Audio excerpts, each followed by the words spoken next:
Peg me, daddy.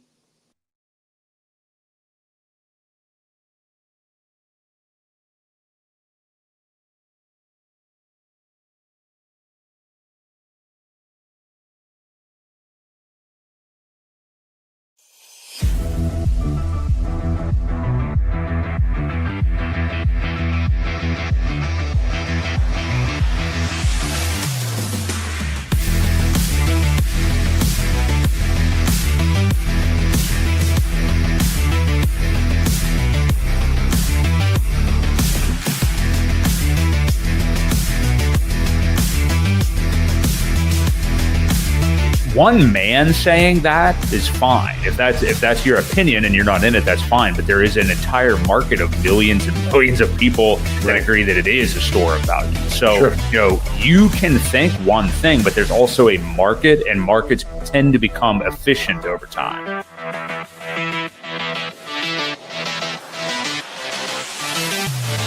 We do know that you will always get paid in Hex on a daily basis. And that is truly the miracle that we call Hex, because it is trustless interest, trustless yield. Nothing will stop that contract from running.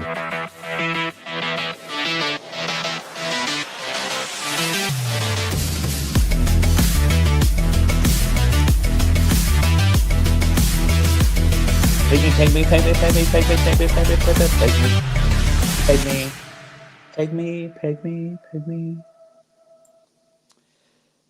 Welcome in, everybody, to the Creed of Crypto. My name is Battle Boy Crypto. I forgot what it was tonight because we've got Jerome Powell and Donald Trump battling it out here. We're going to talk about that a lot tonight. I got Crypto Ewok with me as well. And as always, welcome into everybody in the chat. We got a whole bunch of you in here already. Valiant Low Key, Duke of Booze, Hex Girl, Hex Wizard, Checks My Pulse, Hex Board. A lot of Hex going on tonight to the delight of Ewok's pegged nipples. So we appreciate all of you guys being here this evening, and we got a lot to get to. I mean, the Fed is backed up big time now. They're backed up into a corner. They're bent down, touching their toes. They dropped the soap in the shower, and Donald Trump's kind of goosing them, So we're going to talk about that tonight. Tam, welcome on into you as well. And this is going to be a good episode tonight. We got that to talk about. Again, talking about the cycle. It's early August. We're a week into August. Wind pump. What's going to happen here? We're going to talk about some Ethereum action that was very positive in January of 2018, which would be the equivalent of 2026 for us. We're going to get into that and a whole lot more tonight. So welcome in. Peg the like button. Hit us up in the chat. We appreciate you guys being here. Ewok, how are you feeling on this fine Wednesday evening? Feeling fantastic. Another week. Everything's looking good. We talked about it last week.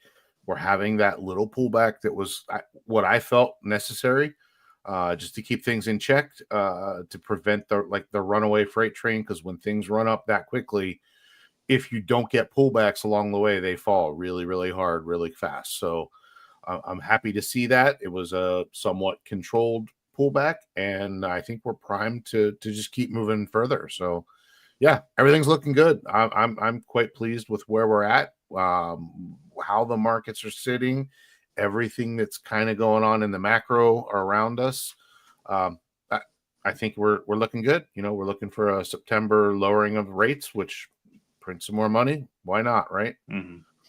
Yeah, and you bring up a great point. We could just kind of get right into what Bitcoin and Ethereum are doing. I mean, these are the kind of dips that you love to see in a bull market. I mean, people got, for some reason, worried, I guess. And I think it's the narrative stuff. It's not just what the price is doing. Sure. But some of the stuff that came out, with the absolutely horrible jobs report that came out last week, which we're going to get to that more in detail and talk about the Trump and Powell and Fed and all that stuff here. But that came out, so I think that was a catalyst for a lot of people freaking out, shook some people out, whether it is, stock investing or Bitcoin or whatever. But I mean, this kind of a dip in a bull market is exactly what you want. I mean, we saw this mini shakeout. I think Bitcoin, the lowest I really saw, maybe got down to 111K, maybe 112. ETH maybe 3,400. As far, I'm sure there was a wick lower than that, but yeah, I mean, those are the kind of pullbacks that you love in a bull market. It's very shallow. doesn't really hurt you. We'll get to this, but even Pulse Chain, when it pulled back, we have a lot higher volatility and a lot lower liquidity. So that one was a little bit more roller coaster looking, but same thing. I mean, more the timing of how quickly the bounce back of that was. So I mean, yeah, this I was actually watching. If you guys are familiar with that trader, Big Cheds on Twitter, I don't really follow him too much. He's an intraday day trader, but he had a stream today and he was talking about that too, like the strength of these dips in the bull market. Bitcoin an ever appreciating asset, so the dips are just going to get less and less over time. But forget that. I mean, just the fact that we're in the bull market, I mean, this is what you like to see. So a lot of strength. Ewok, we're going to get into Ethereum even more specifically, but just as far as the timing of this cycle, you know, we've same story every week. It's been the all Bitcoin cycle so far. Funnily enough, that means a whole bunch of people are Bitcoin maxis now. A whole bunch of new, Bitcoin maxis are being born. What do you make of Bitcoin's time frame? Maybe what high you are thinking still for this cycle, and then we can get into the Ethereum part of it as well. Well, the cycle high is going to be a little tough, but the one thing I did notice is when you look at the 50, the simple moving average on the 50 day average, this what you said right here about 111 came down and just touched it. And it continued to go right back up. So, you're going to see that a lot with these, especially like the 50-day. Now, the longer time frames, the 150, the 200, we're still pretty far off of that, obviously, but it crossed way back here in May of this year. And, it's kind of continued to just pull away from the 200. So, it's bullish. Now, as far as the top goes, I mean, you could see some candles. It's really going to depend on the OTC markets, I think. How much Bitcoin is available on there? How much Bitcoin are they selling as derivatives and paper? We don't know that, and that's one of those things where that's how they manipulate the price so heavily, is because you never know if these bigger institutions are buying it on IOU or paper, or if they're buying it OTC and then coming in and selling the market down. They do that quite often, a lot. So, it's just one of those things that we'll really not know. But I really think that's the big thing that's going on with Ethereum right now, is the price is definitely being held down. You've got the Genius Act that just passed, right? Which means all of these stable coins that are approved or whatever are going to be on Ethereum. The thing that I mentioned earlier, I think I posted somebody made a comment on it, and I said, yeah, until the fees get to be like 50 or 75 bucks. I said 300 because I do remember at one point it was 300 bucks to just send something to somebody. It was crazy. Yeah.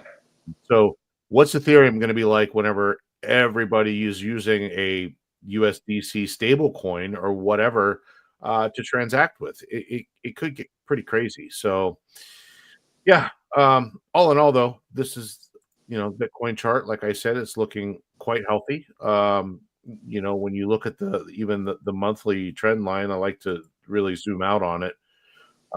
We are still pretty far away from this upward trend.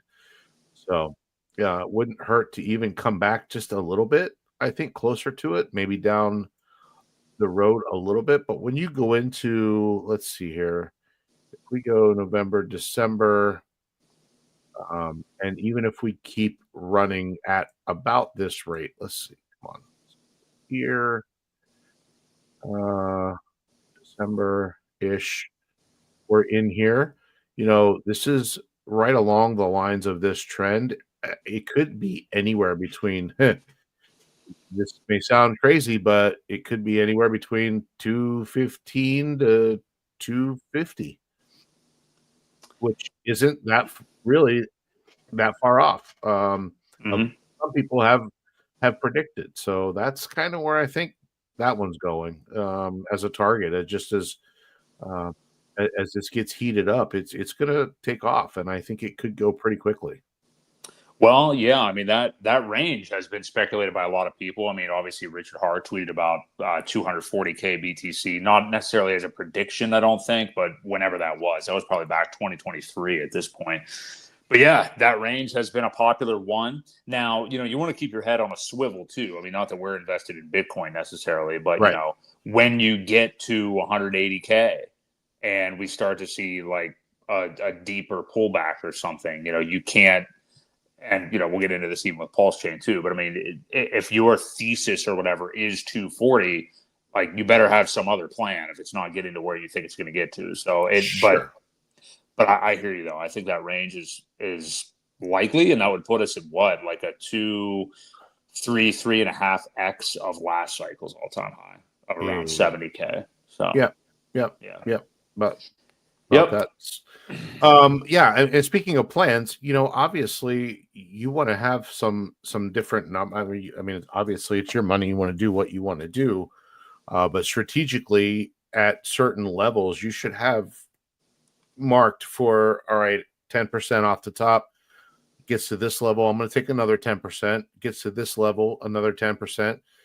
Stagger it. That way, you are still able to take some profits if you want. I mean, there are people that are going to round trip it and hold it again because they just have that much belief in, what it will do. But I don't understand why you can't take it off the top and then rebuy back in. To have that capital sitting there, being able to work for you when it does pull back. Because this, again, unless this time's different, which we haven't really gotten, any confirmation on it being different. Buying the lows again in the cycle would definitely increase your position for the next cycle. So, yeah, for sure. And whoops, got a stupid ad on here. Yeah, so I think that range anyway for BTC is I don't know about likely, but I mean a lot of people have called that. And I tell you what, if we do get some kind of a deep drawdown maybe later in this year when a lot of people abandon the cycle and then maybe it does slightly go into January of 26 or something, that I think is where we could see that like final blow off type of area there towards like 250K or something when people are caught more off guard. So in terms of Ethereum, what we're really here for. So again, it's in this recent dump, whatever you want to call it, went down to about 3,400, back at about 3,700 today. And it's continued to, its ratio against BTC is still trash, but it has continued to start to show some strength that it is bottoming out of this range that has been so low against Bitcoin for a year now. I mean, it's been a calendar year since that really went down. So the dips are getting fewer and farther between, and its strength against BTC is starting to look good. I mean, even on the days when they're both going down, the other day when there was a dip, I noticed that ETH was down about the same amount that BTC was for a 24-hour period. And then whenever they start to go up, you'll see ETH up 4 or 5%, Bitcoin up 1.5% or something. Yep. So these are intraday moves. It's nothing to totally freak out over, but you are incrementally seeing that. So I'm interested in what you have to say. I'll set up to what we talked about right before we got on air. Because we've talked about Ethereum and the fact that it did, if you remember, I mean, actually, how many people here in the chat were really in crypto? How many people in this whole stream involved right now, other than really you, Ewok, were full-blown, nipple-pegged, in this bull market in 2017? I mean, I don't think a lot of people can say that. I owned some BTC, but I was moving into like betting websites or some shit, like an idiot. But yeah, so we had Ethereum top out January of 2018, the year after the big bull market year. We were talking before the show because I wanted some copium the other day, and I was looking up, okay, what was Ethereum doing in 2017 in August? It ranged, as we talked before the show, a low of $200 basically to a high of about $390. An average price, we'll say, I don't know, $300 or so for Ethereum in August of 2017, where we're at right now. Ethereum ends up topping out in that cycle January of the following year, 2018, at what you said, 1,400-ish or so. Yep, topped out at 1,420. So that was the high. The monthly close, I believe, in January was still at 1,100. So either way, in that range, $1,000 to $1,400. So we can safely say that Ethereum, average price wise, did at least about a 4, maybe 5x from August to January, that 5-month period or so, 2017 into 2018. If we saw that now, which I'm not saying that we will or that it's likely, we're 2 more cycles ahead and Ethereum is not what Ethereum was then, but no, it's much more. Well, yeah, but I guess I'm saying like the gains are usually going to diminish, I guess was my point. But see, here's my 2 factors. So if Ethereum would perform the same way that it did 2017 and 2018, we would be looking at almost like about 15K in January of 2026 if we saw that kind of thing repeated. My question to you, Ewok, is because here's the 2 scenarios. I'm thinking maybe there's a likelihood of that happening, even though it's in its 3rd cycle now, because it's never pumped this cycle. We have not seen a new Ethereum all-time high yet. So are we just going to be delayed? Or am I wrong? We won't see that kind of a move again because it is its 3rd cycle and we just can't go up that high. Yeah, any way you want to attack that and just the possibility of topping out in January too. Well, okay. So let's compare what Bitcoin did last cycle, right? Topped out at about 70,000. That's about a 3x from the cycle before, the one we're talking about. It had gone to 20,000, and it did a 3x, and now we're looking at it possibly doing another 3x, around 210, maybe a little bit more, 3 point whatever. So I don't really think it's that unlikely for Ethereum, which has a much lower market cap, which has a lot more potential use case anyway, as far as blockchain technology goes and onboarding new customers. No one's going to build on Bitcoin, right? Your JP Morgans, all those other guys that want to create these stable coins are not going to build on Bitcoin. It's going to increase the Ethereum network. So I do see another, similar gain out of Ethereum this cycle. I don't think it's that unrealistic to see, it do. Now you said, okay, so if we go August 17, like I said, the low or the opening was 202. And from there it went to 1400. So you're looking at almost a 7x. I don't see from why, low to high. Yeah. From low to high. Yes. From the beginning of August to the end of the height, to the top, beginning of August to the top. Let's say it that way. So I don't see, beginning this August, it opened at 36.98. I don't see why it can't do a 4 or 5x again. Yes, you're going to get a little bit lower each cycle. The last cycle, hell, I remember we were at $80. And I remember specifically when Hex launched in December of 2019, Ethereum was only $80 at one point, because we could buy Ethereum pretty low, put it in the adoption amplifier, and move it over that way. So that one went up to almost $5,000. So it did well over a 5x that time. It did a 7x, a 5x. Why can't we do 4 at least, if not 5 again? So I think it's totally still on the table, that if you do a 5x from here, you're looking at almost $20,000, 18, 20. And that's kind of in the realm of where I've talked that it could possibly top. If you're going to be a little conservative and you go 15 to 17, maybe. I still think people will be quite happy with that, don't you? If they aren't, then they're I don't know. They've got issues, because we've seen nothing this cycle. I mean, at this point, I would be honestly okay with a $10,000 Ethereum. Like even that, I'm not saying that's what I expect, but I mean, I would take it anyway. And obviously, there's a lot of nuance to that. We're invested in Pulse Chain, and the fact that it's altcoins are going to move more than Ethereum are going to. But sure, yeah, I mean, the picture that you painted is even better than the one that I did, because I hadn't realized that from low to high, like you said, it actually was like a 7x, 200 to 1400. So yeah, to be able to do that kind of move and that short a time span, I don't know. I mean, I guess I would err on the side of believing that or something similar could happen again, simply because we have not had that move yet. Everybody is counting Ethereum out. Everybody's become a Bitcoin maxi. Everything that you just said is correct about governments and using stable coins on Ethereum and stuff like that. It's just never made its move. And the amount of people out there that are considering themselves these expert, traders and all in on Bitcoin and, pay for my trading service or whatever.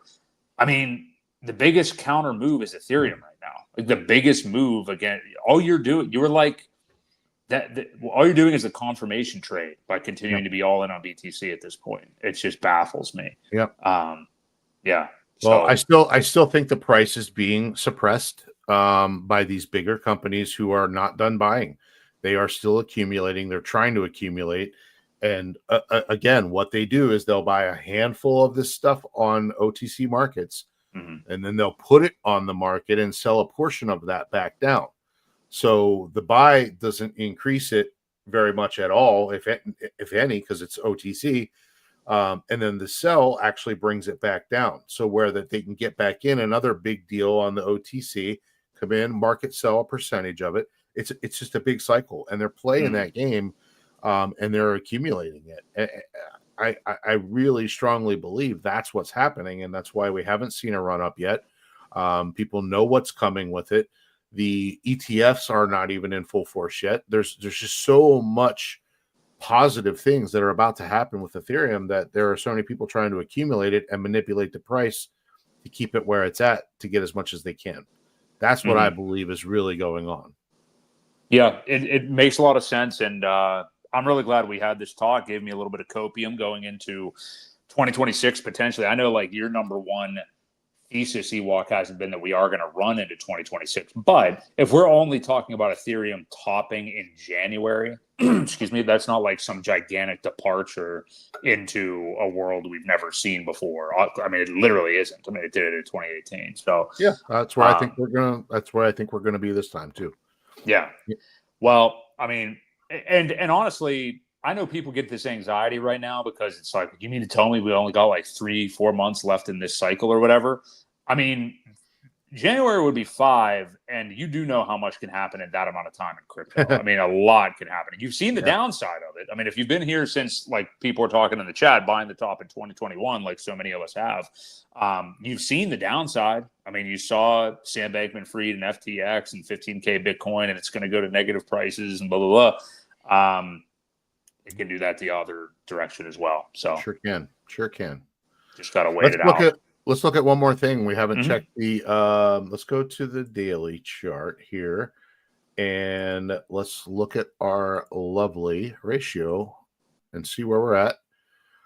Still holding. We're at 0.03. It's good to see that number rather than 0.02 where we were for so long. Almost 0.032, so 3 1/4. Yeah, so it's definitely looking like a nice little consolidation range here too, again, before the next leg up. Where's that target going to be? Let's say 0.04, 0.04 something, I think, in the next range up. So yeah, don't forget, we're looking to be, ideally, we want this range to be 0.09 to 0.1. Ideally against Bitcoin, if we want it to follow suit and we want things to go well, and that's not far off. I mean, the top ratio before, where was that? That was way back here, I'm assuming. Yeah, way back here. It was 0.1415. Yeah, 0.15 was the top. So yeah, I do think this will kind of gradually decrease over time as Bitcoin gets more popular. But again, we still are looking maybe even higher. I don't know. The top, whenever it was topped out in I guess August of that year, December 21, 0.08 was the top. So yeah. Ideally, 0.8 to 0.1 is the range that we're wanting to be in, and if that's the case, we are looking at around $17,000-$18,000 Ethereum. Definitely. Yeah. If we get Bitcoin to 200K-ish or something, then yeah, we're looking at a really bullish Ethereum for sure. So great stuff. Lots to look forward to with Ethereum here over the next few months, despite what pretty much everybody on Twitter is probably telling you. So if you guys are enjoying the stream so far, do us a favor, get your pinky, your middle finger, your ring finger, your pointer, your thumb, whatever, and peg the hell out of that like button. We appreciate you all being here. Shout out everybody in the chat. Like hearing your crypto origin stories, as I was talking about me taking money from Coinbase onto betting sites back in 2017. Like I'm happy to see other people did the same thing. Digital Money Marcus, Ewok, I like your strategy of clipping 10% of the time when at the top in euphoria mode. I won't tell anyone, but there will be signs. Exactly. There you go. So let's transition into Pulse Chain here. And an interesting thing, I'll get to the Ethereum comment that I wanted to say in a moment. Right now, we'll just look at the prices. So Pulse itself, there's been a lot of volatility. I mean, over this Bitcoin dip, like we said, over the weekend, we saw Pulse get down to 4038, 39 or something. And probably a lot of people, I imagine, were panicking to, oh, no, we're going back to the former all-time low, which we did not. Bounced off there and have been hanging out in this mid-fours range at 40448 right now. We got Pulse X at 4035. Inc. incentive token is at $1.90. Hex 1.13 cents, and eHex last I looked is what is that? I can't see it. 0019. All right, and I bought some of that last night as well as all of these, honestly. So after Coinbase took their dirty, grimy hands off of my money. Finally. Yeah. Although they helped me out, I told you I got a 10% discount from them doing that. So thanks, Brian Baldstrong. So yeah, that's where we're at with those tokens, and we can chart them or look at whatever you want, Ewok. But off of the back of the Ethereum the conversation about Ethereum, should Ethereum top whenever? But if it does in January of 2026, usually, and if you look at Hex last cycle, Hex, you would think Pulse Chain as well. Richard Hart enjoys having his own little season in the sun, and I wonder if there is incentive and hope that this ecosystem runs after, the hardest, I should say. Obviously, it's going to go up in the meantime, but goes up the hardest, maybe hits all-time highs after Ethereum has topped out. If we're giving a timeline potentially of January of 26 of Ethereum hitting an all-time high, could this ecosystem run maybe just into January, or could it go into February even a little bit longer? Because that euphoria, it's not as if it just ends instantly. It's not like Terra Luna happens and one day the whole market collapses. You usually have some downside before that happens. So, I guess I'm curious to you, going off our conversation about Ethereum, how do you think that could affect Pulse Chain if it does pump the most, or the final euphoric where the most gains are made after the fact? How deep could we run? And then we can look at the Pulse chart too. Well, it could very well depend on the whole marketing thing that Richard has been talking about. Mm-hmm. How late are these things going to be sent? How many of them are getting sent out? What's the timeline? Are they going to be all distributed by November, December? Or are there going to be a lot of stragglers that people are going to kind of still get this in while things are still heating up? And I think that will depend on a lot of things. Obviously, we would expect Richard to kind of kick things off and get them going. I don't see him buying tops though. As much as he wants glory, he's not stupid. I don't see him going in there and buying the tops of a cycle just to keep it going and fuel basically everybody else's exit liquidity. I just don't see that happening. I do see a very strong kickoff and some very strategic entries, I would say. But yeah, I don't see it going too much further. I do think we may have, a later kick, like we said, Bitcoin always goes first, 30 days later, Ethereum tops out, and then you get about 2 weeks of altcoins. And I think we still kind of fit right into there. I don't see it going too much further unless there is a crazy onboarding cycle that we're just not expecting, and this marketing thing goes a little bit longer than what we thought. I mean, that's a possibility, but yeah, I still see this being over by, first, second week in February for us too. I want to real quick touch on the marketing thing that you said. That is interesting. Obviously, I'm not going to profess to be like an expert about, the logistics of it or anything, but I don't know where people have gotten this August 23rd date, or if it's just pulled out of thin air that, that's whenever it's all going to hit the shore or whatever and be distributed in the United States. I would think, and I know you were probably just throwing out dates, but wouldn't you think that most of the destinations for the ultimate delivery of this stuff would happen before like November, December? I mean, what do you think? I mean, it sounds like to me, well, based on posts we've seen before, that it's expected earlier than that as far as even delivery. What we do know is that there's more than one container. Mm-hmm. We also know that the first of those containers was due sometime this month. How many are there? I heard 3 that are coming to the States. Now, I know there was also a group talking and things like that about the rest of the world. Like, I don't know how many are going to Europe. I don't know how many are going to China. China just banned Bitcoin again. But, I don't know where they're headed, and I don't know timing of those. So, yeah, I mean, so if the first one hits August, you would think another month later, kind of see how it goes. The next one, maybe September. The next one, maybe October. Maybe they are all delivered by October. Now, just because it hits the shore doesn't mean that they're distributed. I mean, because that's another process, right?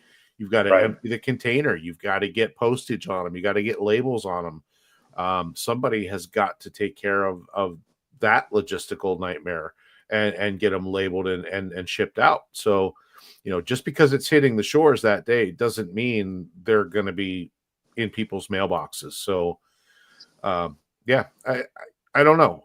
I'm thinking we'll see the majority of everything out by November, December. Globally, I would guess, but that's a complete guess. That's all it is, really. Well, especially if you're dealing with like a Frank Sabatka type from The Wire season 2 with some of these shipments, is he doing something shady when they come in off the shore? I don't know, but shout out any Wire fans out there. I had to Google Frank Sabatka's name because I forgot his name.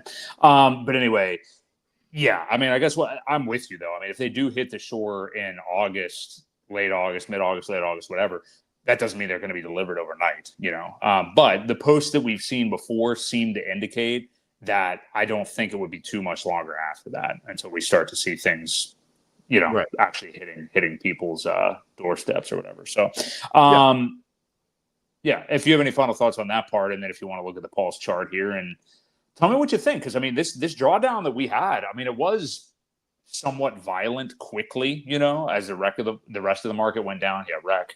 But again, we have much lower liquidity, and we're going to see these kind of moves. And we were just up at, I mean, we topped out, the local high was like 4.055 pretty much last week before we started to head back down. So yeah, what do you make of that sharp move? And again, talk about like how often that happens in a bull market, that you have these like sharp bursts down and then right back up. Yeah, no, I was really hoping for it, not, almost calling for it, that we slow down a little bit and have a pullback. And, there are traders here. Obviously, we've got traders in this ecosystem, and there are people that are following them and telling us how terrible they're actually doing, buying a lot of tops and selling bottoms and terrible ranges. And, there are a few that are making money, but for the majority, people are getting their asses kicked trying to trade this. So just not making right decisions, where they would probably be in much better shape if they were just sitting on their hands waiting. So, anyway, you're right. It did hit about the 0.0055 at one point on the last day of July. So this pullback was quite necessary. It did break through this other level here that we had resistance back in May. So it did get through there. Now we're kind of chopping around at that same level right now. So, It did make it back up through. It pulled back down to test it again, and now that is technically where we're at. So, yeah, I mean, this level from back here in May is what we're testing right now. I think if it doesn't go much lower, it did break through it, pulled back up. Now we're supporting again, and I think that will be a good step. Again, clear out some things. And move on to the next level. I think the next level could easily be 0.68 to 0.7, something, 4 zeros at 0.68, 4 zeros, 0.7. So, yeah, that's what I think. Nick Cherry territory. That's what I remember. We were right around there when the Nick Cherry dump happened whenever that last summer, 2 summers ago. I don't know when that was. I think last summer. And that's still not up where we were back here in December when it did make it all the way up to almost 4 zeros and a 9. It did make it to the 9, but or no, not quite. It high was 8.9997. Yeah, so very, very close to the 4 zeros and a 9. But yeah, I see it falling short of that on the next stop, hopefully. Like I said, 0.4068, 407, something in that range on our next step up. Have a nice, healthy drawback again. That puts us pretty much at the end of this month, I would guess, for the beginning of September. And I think in the month of September, we actually see sacrifice rate. That's my hope anyway. Yeah, you heard it here first. Usually it's rec timber. That's what people are used to. But I mean, we are in a Bitcoin post-halving year at this point. Well, we're also in a possible reduction of interest rates too. Mm-hmm. So that's another kind of catalyst that I see playing out for all the markets and kicking it off a little bit in September. I forget what date that meeting is. I think we're going to get there 16th, 17th, or 17th, 18th. Okay. Yeah. Yep. So that's the middle of the month. So it leaves us a couple weeks after that to see some possible run up. So last question, and I don't know if you really have much to add here, Ewok, just if you can remember from different posts, but Chuck's My Pulse does ask an interesting question about the marketing stuff, if you're able to see it and throw it up on the screen. He just said, who are the targets on the mailing list? I know people have speculated about that, but as far as the targeted huge pulse chain marketing that is apparently coming, I mean, what do you think? Who do you think is going to be targeted? Where are these fidget spinners going? There's a lot of things that we know have been hacked, right? A lot of mailing lists, whether you've got Coinbase's mailing list, whether you've got Ledger's mailing list, I think it'll be some of those combined because I'm sure they're out there. I also think it'll be very affluent neighborhoods, high value zip codes. You get some of the areas in Miami and Palm Beach, and anywhere in Palm Beach County is probably going to be good for Florida. And you've got good areas in, like, say, Virginia and Alexandria and, those type of Arlington. And then, this is just East Coast. You get a lot of good areas in New York, like Albany and different places like that. And then you go up into the Hamptons, and I think that's targets is your high net worth zip codes, where your average house is probably over $1 million. So I think that's step one of finding who all I need are addresses. I don't even need names at this point. I just need addresses and where are things located to get them mailed out in those types of areas. So that's what I think the first target would be. Then it kind of tapers off. Obviously, there isn't a whole lot going on in Iowa, but or Hawkeyes, that Hawkeye football team. We're like familiar with them.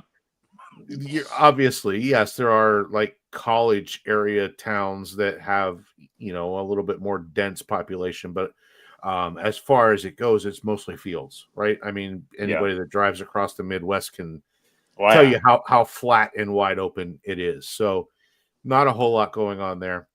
So yeah, you're gonna base the marketing efforts to the bigger metropolis areas. Then you kind of branch off to the where there's just bigger houses that are over a certain dollar value. I'm sure you can get these reports online anywhere. Oh yeah. If you Google it hard, enough, and you'll find it. So yeah, I think that's who we're targeting. Value and low key, yeah, I agree. Getting the gadgets out at the same time as the rate cuts sounds like great timing. I agree with you. So, best time as ever to actually get to the topic du jour and really attack that. So, if you guys are here and enjoying the stream, do us a favor, hit that like. We appreciate you being here. Value and low key, checks my pulse, digital money markets, construction biz, urban productions, DJ Moonboy, Philly, beyond all. Bitfinesse, appreciate all you guys here tonight. So, yeah, affluent eras for sure. So, yeah, let's talk about this Fed and Trump thing. So the real catalyst for why we are now seeing – so it's September 16th and 17th is the next FOMC meeting for Jerome Powell and crew. And there's now a 95% probability on the future market watch thing. I sent that to you and DMB today. But that probability had been 80% that they're going to pivot and rate cut. It is now 95% based on comments. And I mean, really, the big catalyst was this horrible jobs report that came out last week, August the 1st, I think it was. Where it's like, are people fudging the numbers? How are we seeing this horrible of a report after the previous one?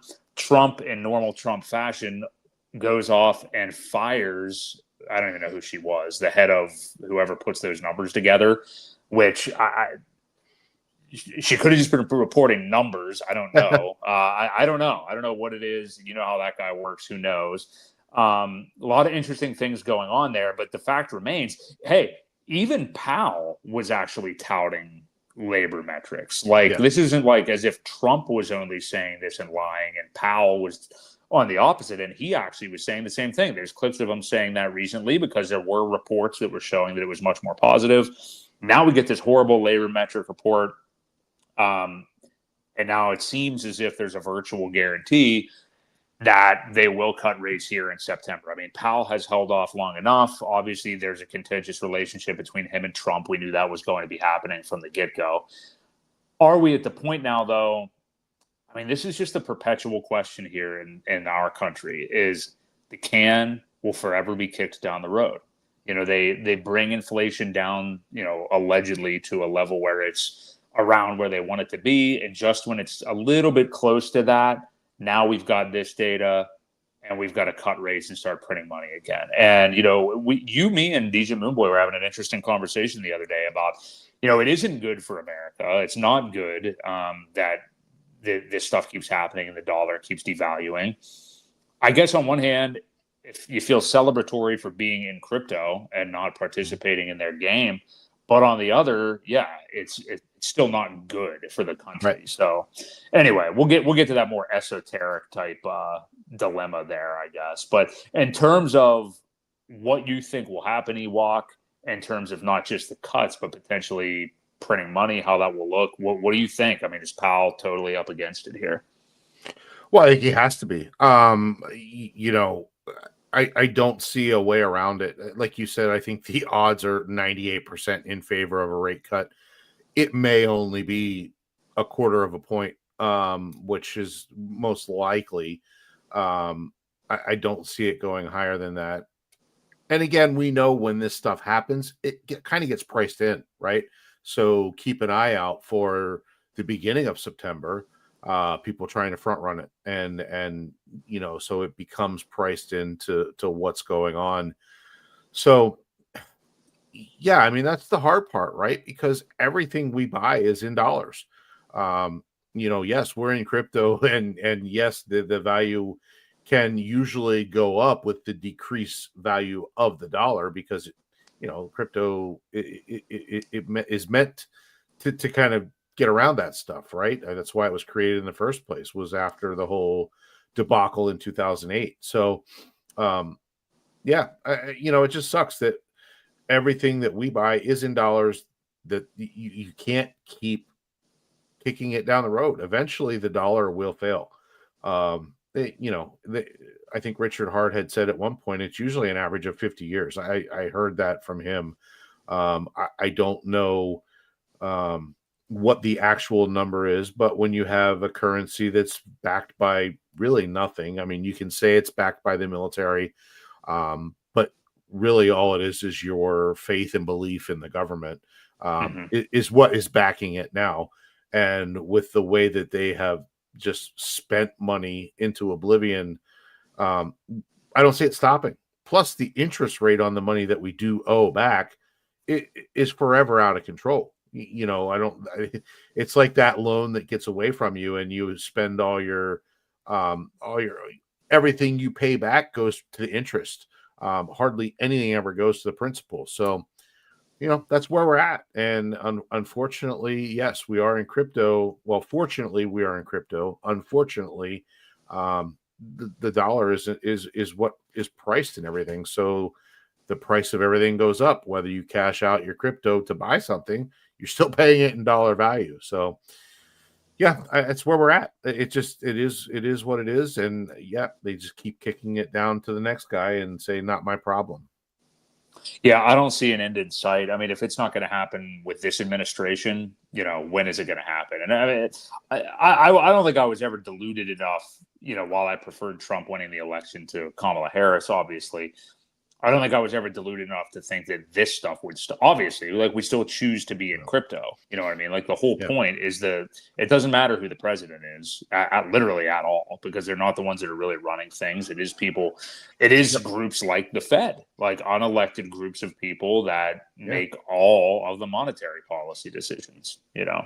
So, until the Fed goes away, this is how it's going to be. Now, what happens if the Fed does get dismantled? Because there was discussion about it and going back to the way it used to be. And I don't know. I don't know how that would look. I think it would cause more harm short term. And, you know, this administration would be the one to do it. I don't see, you know, I don't see the other party taking that leap to try and fix it. But yeah, you know, if maybe Vance runs the next term and you still have some of that administration pieces in there, maybe. But you know, we'll see.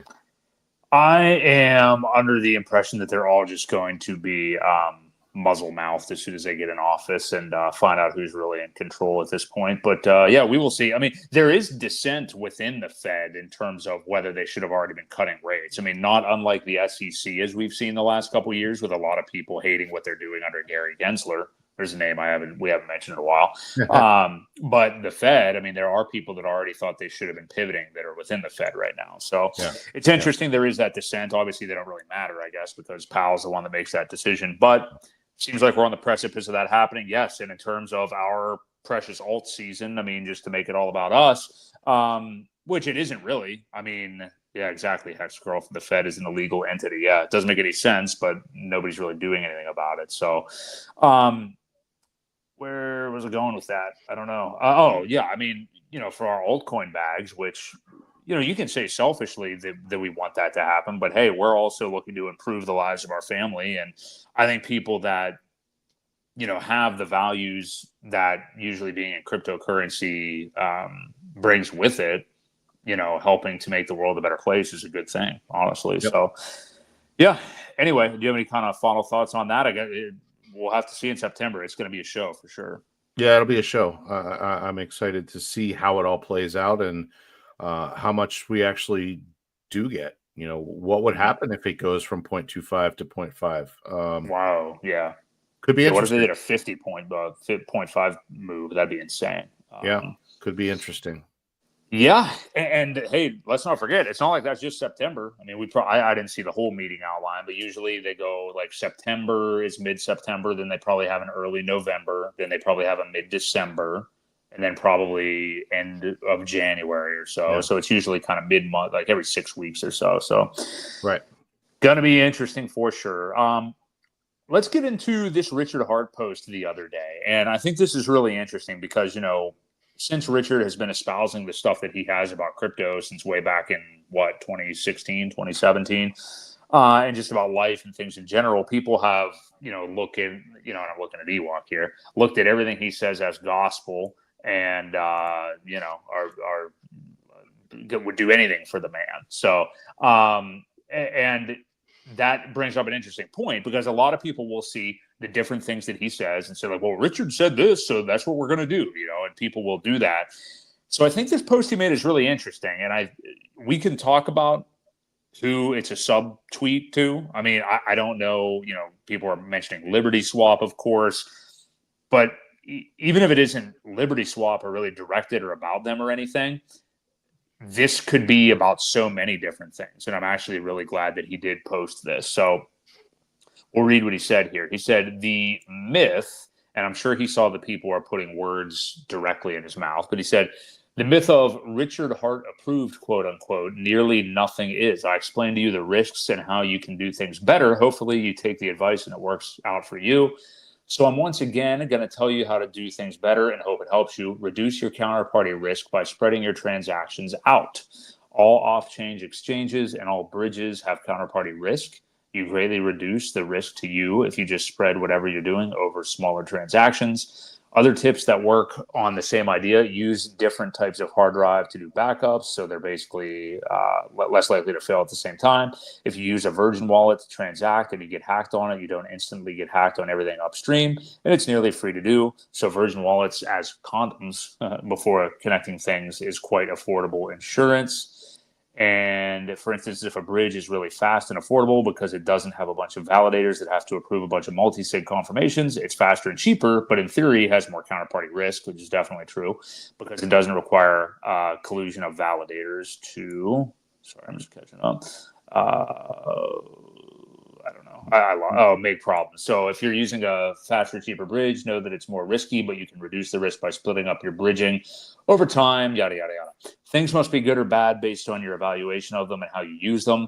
Never, ever let someone tell you Richard Hart approved and you dare use their statement to replace your own due diligence, which is really good. I mean, this is a guy who touts a lot of the things he says all the time. So he's even saying, if it looks like I said something and somebody's saying I said something, you should still do your own due diligence. Right.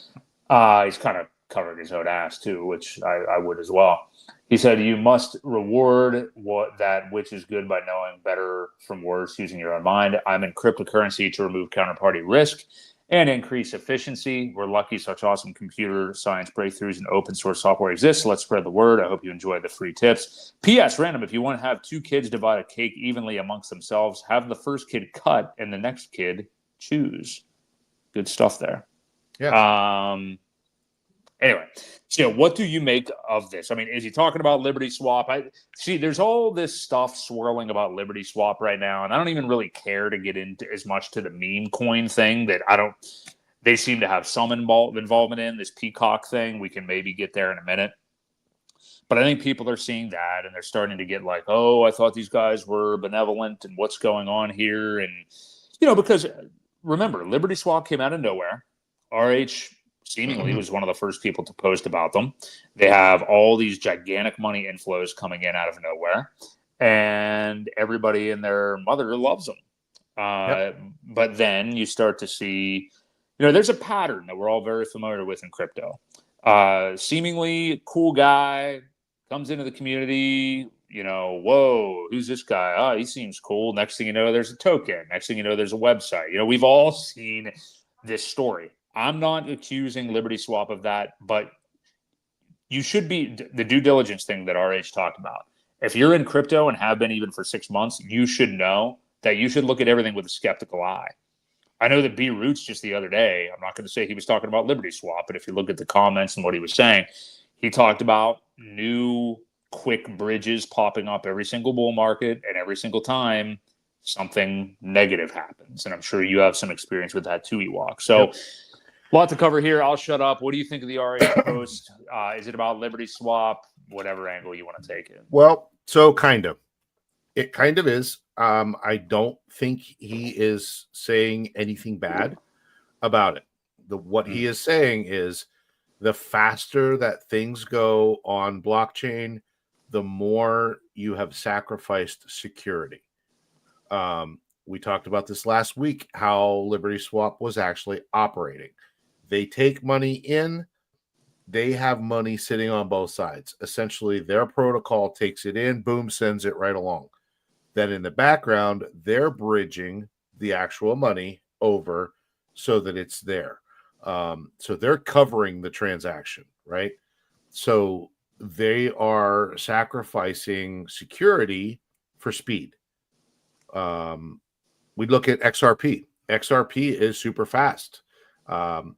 Richard has talked about that before and how they had to. So you take confirmations, right?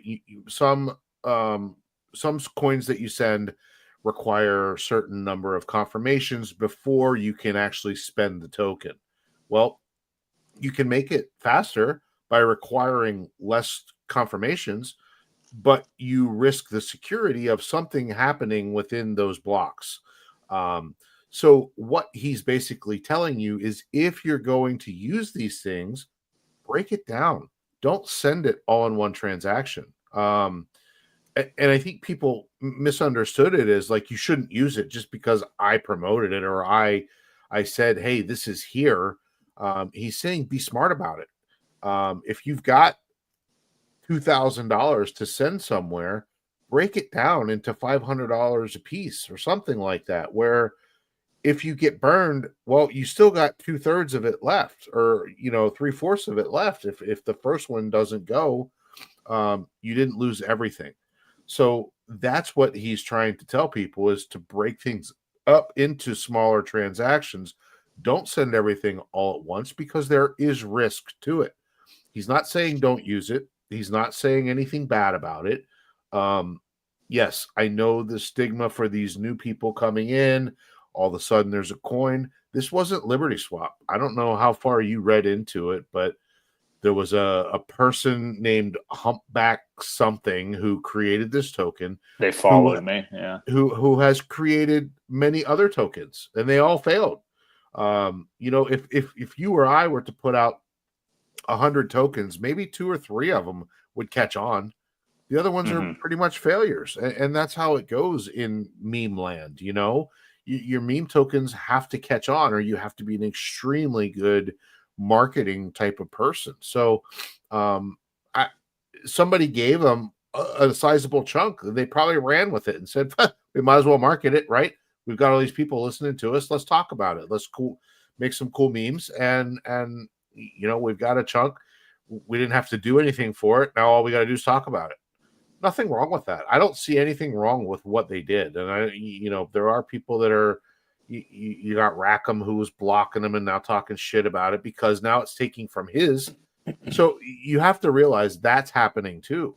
These people that are putting out their own stuff, well, they don't like somebody else kind of making waves and stepping on toes and getting more attention than they are. So it happens, right? I mean, and I'm not saying anything bad about Rackham either. So it's just people don't like to not be the top dog. And, that's where all this blocking and nonsense comes from. And again, I don't think Richard ever said don't use them. He just said be smart about it. Be smart about it. Send smaller transactions. Use wallets or test wallets to make transactions, and use common sense, because yes, there will be a hack sometime this cycle where somebody actually will get taken for something, and because they were using a protocol and somebody found a bug or something like that. So it happens every cycle. There's always something that goes wrong, and you have to be careful and just be wise about what you're doing. Take smaller steps, take your time. Don't send all your money anywhere all at the same time. Do it in smaller chunks. That way, if something happens to one of them, now here's the weird thing: the more transactions you make, the risk of doing something wrong increases. Yeah, but the amount that you're sending, if it all goes in one transaction and that happens to be the bad one, then you're really screwed. So, you just have to be smart about it, and if you're not in a hurry, don't go with the one that has more counterparty risk. If you have to do it, then use the fast one, but do it in smaller increments. If they show up faster, it could end up taking about the same amount of time until you get all the transactions sent anyway. So again, security is a big thing. Counterparty risk is a big thing. And I think he's just kind of warning people to be smart about it, and don't be in a hurry. Take your time, do it the right way, and we're all going to make it. I think that's how I read it. I didn't remove. I think I made the joke to you is I removed about 15 letters and moved things around, and it's code for P dial pegged to $1. So exactly. I brought it up to you. It's clear as day if you rearrange all the letters, and it's definitely a P die. Yeah, it's definitely a P die tweet. No, and I think my biggest fault with stuff like this is rushing. Honestly, I have plenty of experience with trying to, because you get these bottom of the bear market prices, and you want to buy them so fast, which we've had 3 goddamn years to do it. I don't know why I'm like, so every time I want to buy it, it's like, okay, I gotta get it. It's gonna go up any day now, and it's never gone up. But I guess I'll just ask you straight up, because what we're really talking about is onboarding into the ecosystem here. Sure. How many different ways have you, Ewok, gotten into Pulse Chain? Have you just used Coast? Because I have done the traditional, like the official Pulse Chain bridge. That's probably what I've done the most, which is still available on the pulsechain.com site. Yep. You just have to be a little bit more of a sleuth now and find where to click, but it is still there, and then you can bookmark the link to that bridge. I've used that. I've used Coast. There was another like Spark Swap bridge I used like once or twice back earlier on, which I definitely did with Slut Wallet, whatever you want to call it. She was just out there connecting to whatever. But yeah, I think those are all very good ideas, taking your time. And actually, let me bring up this. I'm trying to clarify. Maybe you can understand what he's saying more. If you want to bring up this comment from Checks My Pulse earlier, just a few minutes ago, he says, RH mentioned before about creating a new wallet, test small amount, delete and recover, if good, used for long-term storage. Thoughts? I mean, you can take that too, Ewok. I mean, to me, I would buy a hardware wallet, and I put the one that I would recommend in the chat. First off, we both recommend Trezor over Ledger any day of the week, because Ledger's had multiple email leaks, like you already mentioned tonight. But just go to Trezor.io or whatever it is. They have like 2 or 3 base models. Might as well pay up and get the best one. It's not that much more expensive than the others. It's called the Trezor Safe 5. And that's your hardware wallet. And, there's different degrees that you could go with this. I mean, like I used to have a hardware wallet, and I would connect that to stuff to do every transaction that I did and whatever. Then I started to get, maybe unnecessarily paranoid, but more paranoid. So I had the idea of like getting, like you've heard the concept of a vault wallet. So like getting another hardware wallet maybe that you use as like, I'm not really going to connect this to anything, maybe once in a blue moon just to make a swap or whatever. But I have one wallet out here where I'm connecting to stuff, doing what I need to do. Once the purchases have been made, if it's a large enough amount that I don't feel safe with it in this wallet, I'll send it to my like vault wallet or whatever. Mm-hmm. Yep. And much like you said, Ewok, hey, every time you're sending that stuff, that's a little bit of a risk too. Did you copy the address over correctly? All that stuff. You got to move slowly. But I think that's the best way to do it. I'm not sure if you know exactly what Checks My Pulse means here. Maybe that would be good if it was like a hot wallet. I don't know. But what are your thoughts there? Yeah, I'm not sure either about the test small amounts, delete and recover. Like I'm not sure what that means for long-term storage. I'm still a big proponent as well for using a dedicated computer. Like I had a friend the other day that said, hey, I have hex stakes that expired 60 days ago. Can you help me unstake these?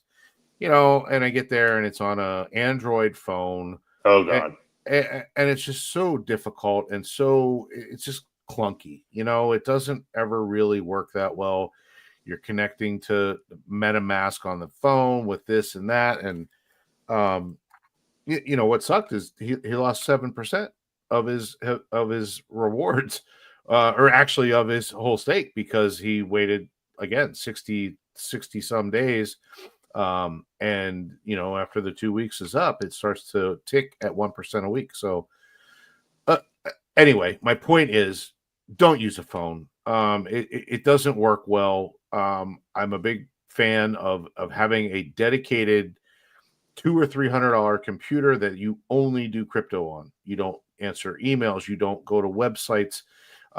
You have some things bookmarked for your dApps, and that's it.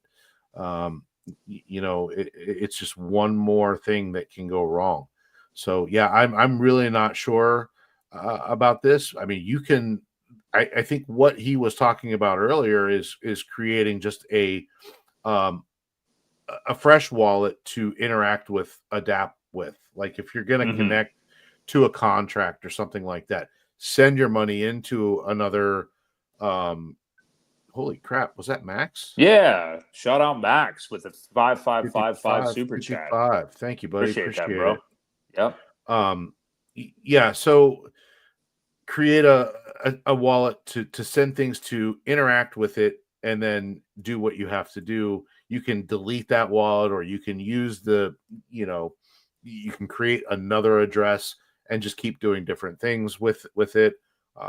You can start over, as far as that goes. So, yeah, just extra layers in between is always good, and you're never really using your vault wallet or whatever. Like you said, you keep that as far away from everything as possible. So yeah, I think that's the best practice. I mean, I think you should at least have one cold storage wallet where, whether you use it as kind of the vault idea or you just try to sparingly connect it, and then have another hot wallet that maybe you can use for like bridging. Maybe that's the one you connect to Coast with, and then you do your swaps on Pateus or whatever, and then you send them into your hardware wallet. Yep. And another level, or another thing you can do, is create a wallet, import your private key into the actual wallet that you're using. That way, if the seed words of the wallet that you're using ever get hacked, they can't extract the private key from there without it. So again, the more layers of extra added difficulty that you have, the better it is for your security. Definitely. And those are the two wheels to turn, basically. It's just like, the harder that you make it on yourself, the more secure you're going to be. The faster that you're able to move, and the easier it is, the less secure you're going to be. And it's just, and that's exactly what Richard was saying about different protocols. When you get speed, you sacrifice security. You add different counterparty risks. You remove different security measures to get the speed. So, you got to weigh it on one hand against the other. Is, do I want to be safe, or do I want to be fast? If you're in a hurry, whatever, then you're going to take a chance, and you're putting yourself at risk even more. So just keep that in mind.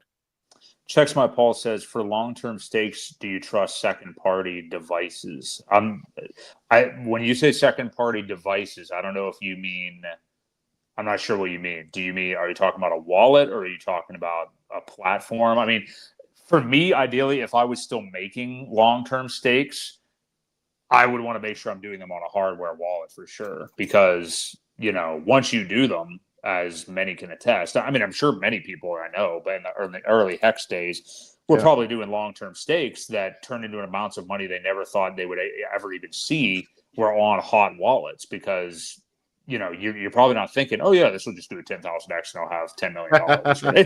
Right? Yeah, exactly. So yeah, if you can clarify that question, but yeah. Well, yeah, for sure. I mean, exactly what you said. Now, here's the thing, and when you have some stakes, and the smart thing to do is probably to create them on your hardware wallet. I mean, I think that would be the best way to do it when you restake, because, like you said, a lot of us in the early days didn't even know. Like, we were learning along the way. With everybody else, didn't know what a hardware wallet was, making some 555 stakes. And for those of us who have laddered and have had some things come out, it would be wisest to go to then, all right, move the money over here in a better location, in a safer location, create the stake there. And then but that now you're managing obviously 2 devices. But again, if one gets hacked, half of your money's still safe, or a portion of it anyway. Mm-hmm.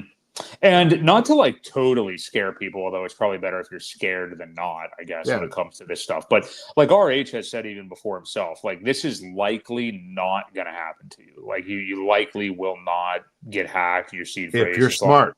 If you're smart. Yeah, right. Yeah. That's what I mean. Like as long as you've never uploaded this stuff into the cloud to save your seed phrase or whatever else, it's likely not going to happen to you. But you want to take every precaution that you possibly can. And I'm just a fan of doing cold storage wherever you can. Make sure you never put your seed phrase anywhere other than, what's the word I'm using or trying to use here? Like analog, writing it down. Don't ever type. I wouldn't type it in anywhere. Don't put it in a Microsoft Word document and save it to your PC. Don't do anything like that. I would write it down. And then beyond that, because I know it sounds pretty stupid to be like, oh, I just have some piece of paper with my life savings on it somewhere. There are other things you can do too. I won't even mention what I do specifically, of course, but Google different ideas for backing up and storing a seed phrase. There are extremely creative ideas out there. And I think you'll find something really cool because it's not that expensive to do. So, yeah. Anyway, good conversation and definitely something good to talk about as we get into the bull market where it really is picking up here right now. So good stuff. Thanks again to RH Max. We've been shouting him out in the chat. I mean, if you're not subscribed to him, really, are you even pulse chaining? This guy is a complete leader in this ecosystem now. He's taken over the reins as the primary guy with Pulse Chain, Hex, PulseX conferences, and I think a lot of people are happy that he's done that and taken that initiative. So I know I am. Shout out RH Max. We appreciate the super chat. You keep doing what you're doing. Yeah. Love you. Let's wrap up here, Ewok. Do you want to talk real quick about this? We mentioned earlier, we don't hear from the SEC too much anymore, but we hear them another positive feather in the cap of not just this ecosystem, but a lot of things on Ethereum and a sign of things to come for the bull market. But the SEC says that crypto staking tools and protocols are not securities. And there's a post there from Watch Guru. I need to save my throat a little bit. It is starting to hurt. But if you want to go over anything you think is important here and kind of give us your thoughts on this, because it's another great development. Yeah, sure. Let me make sure I just had mine muted too. So, so the Securities Exchange Commission put out a statement, certain liquid staking activities. It says here, it is the division's view that liquid staking activities as defined below in connection with protocol staking do not involve the offer and sale of securities, which is a good thing. So, they also say that producing the yield, selling the yield, things like that do not constitute as the offer or sale of security either. So that is a step in the right direction as far as, we're concerned with most of us who are staking Hex and things like that. Not only did we get cleared from any, wrongdoing by the SEC about Hex, but now the staking itself is actually looking like it's cleared too. I would probably prefer somebody with a law degree that look into this a little bit deeper, because they always leave loopholes, they always leave openings to where they can say, aha, but we've got this. So here is the article on it. And there was one thing, numerous pro crypto declarations today, with the latest adding further transparency with the staking. We just read that. Where was the one part? Division's view of the offer. Yep, that's what it says. Earlier today, the SEC recognized stable coins as cash. The regulator has changed its tone on the crypto industry in the last few months following the return of current President Donald Trump. The regulator's crypto task force also plans to host several crypto roundtables. Recent SEC guidance also aligns with the recently enacted Genius Act. So I know at one point they had said staking was not permitted with stable coins. So we'll see if that changes at all. Obviously, stable coins are not considered a security if it's pegged at $1. There isn't really much risk of security. It's you're buying a value, a tokenized value, essentially. So, like PETA. Yeah, sure. And if if they do change that, and like where banks now, you put your money in and you're making interest, you're getting paid in lightness. Maybe this is a plan kind of moving forward for them to be able to do that with you locking up your stablecoins and producing some sort of yield in one way or another. I know there are platforms that still do it. I think Coinbase does it. I think Gemini does it with other tokens. Now, I don't know how much you make on your USDC. So as far as I know, that was one of the things that they were trying to stop. So we'll see how, where this ends up. But it is definitely a positive thing for those of us who do stake. So yeah, I thought this was pretty cool. It is cool, and it's good to see that Paul Atkins and crew in the SEC, who we're really not hearing much from now. I mean, we're in a bull market, and these guys are not trying to bring down the industry. So, yeah, positive developments, and good that some of this stuff is being set with some sort of precedent here and now. There will be a day when Atkins is not the SEC leader anymore, but I mean, he should be there the rest of the Trump term and probably into the term of whoever the next president is as well. So just happy to see, of course, that the SEC with its reformation is pro crypto now. Just such a stark difference from everything we've seen before. And honestly, in retrospect, it's just so easy to see that everything Gensler and those guys were doing was nothing but money shakedowns. Like they did not care in any way about creating, a regulatory framework for anybody to work from. They don't value the industry. They don't give a shit about it. It was solely how can we take money from this thing. So yeah, just thankfully they're gone forever. So very nice to see. So anyway, any final thoughts there? Well, no, not on that. I did want to bring up Better Bank, but I think we'll have to wait till next week to talk about that because it's kind of involved and there's a lot to it. I don't know anything. So yeah. Well, I did a fair amount of research this afternoon whenever I saw everyone talking about it, and a little bit of an explainer, but we'll have to wait, I think, till next week until we can talk more about it in depth and understand it a little bit better. Because it did just launch today. We'll have a week of material on it, which is like having a year of material in a different financial industry. So that would be good. We'll approach it fresh, see what it's all about. But long story short, we got more and more protocols and things launching on Pulse Chain. Something that went through my mind today with the Better Bank thing, Liberty Swap, all these different things coming out of the framework out of nowhere, seemingly. It's just so funny that we had liquid loans and all these different groups that had these things in the works for years prior to Pulse Chain launch. And, it's like they have these mammoth sacrifices, seemingly keep a lot of the money and a lot of the faces just kind of disappear. And now we're seeing these other protocols just come up out of nowhere, no sacrifice phase, no nothing, which is encouraging to see anyway. So, yeah. It is. It's a totally different time of the cycle.